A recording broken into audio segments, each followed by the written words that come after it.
Gaming is in session, and on the stand tonight is Runner by Truant Pixel, the Honorable Adam presiding. So is Runner a worthy PSVR2 title? I bring into evidence item number 1. PSVR2 technology implementation. So Runner isn't graphically stunning necessarily, but the visuals are clear, and as you speed down the highways, if you take time to witness the chaos and atmosphere around you, it will certainly impress you.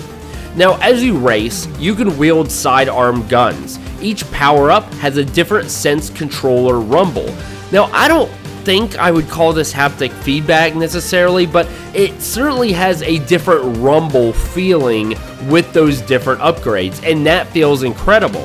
Similarly, the head rumbles on your headset when you use your main cannons from the motorcycle. Both of these things increase immersion and makes it a ton of fun to play. The sense controllers work really well. You do use the analog sticks to speed up, sway side by side, and maneuver. You can lean, but it doesn't move the cycle, which would have been really nice, but the analog sticks do work well. And because of this, on the facts of 3 counts of PSVR implementation, I find you guilty. We will now consider immersion.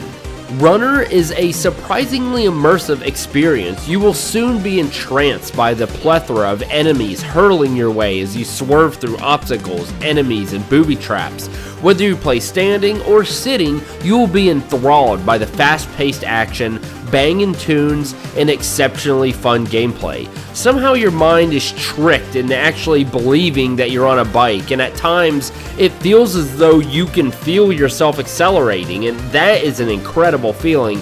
Because of this, on 2 counts of immersive gameplay, I do find you guilty. Runner is a fine game, but a couple flaws really hamper the experience for a first-timer. Since launch, there's been an update for invincibility mode. Prior to trying this, I played on standard mode, which was so difficult, and not in the fun way, infuriatingly difficult. You do go back to the last checkpoint if you die, but some levels only have 1 checkpoint, so what's the point? And if you restart, you lose all of your power-ups. So it punishes you double for losing, making the next run even more difficult. 1 level by itself took me 1.5 hours to beat, which leads to my second complaint. The demo was entirely too quick. They throw every control at you and expect you to remember, which is just simply too complicated. There are also many parts during the game where you have no idea what to do, which elongates the game and you have no idea how to advance, like for example on the train level. Super clever level design, and it's really neat, but there was a point where I played like straight 10 minutes and eventually gave up to go in a second time because I didn't know what to do. That was the level that took 1.5 hours to beat. It was so infuriating and so annoying because it wasn't clear what you had to do.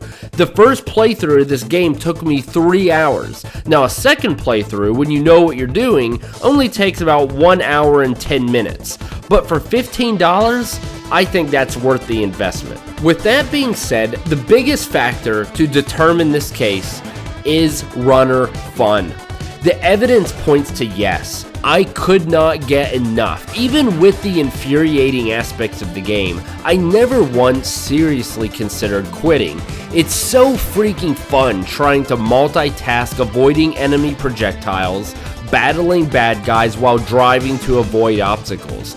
With multiple sidearm gun upgrades, main cannon upgrades, ability to launch missiles, throw grenades, slash with your saber, or slow down time when you're in your zone is simply awesome. It has been the most actual fun that I've had playing a single player game in PSVR2. As I went back to grab just a few clips for the review, I meant to play like 1 or 2 minutes, just enough to get some loops. But I ended up playing 2 or 3 levels because it was so addicting and so fun. During the day, I tend to hop on, play a level, get my fill, move on, and come back later in the day. I have never done this with Gran Turismo 7, Resident Evil 8, or any other game to this point, and because of that, Is Runner a worthy PSVR2 title for you to play? Now, the Honorable Judge Adam finds you, Runner, guilty.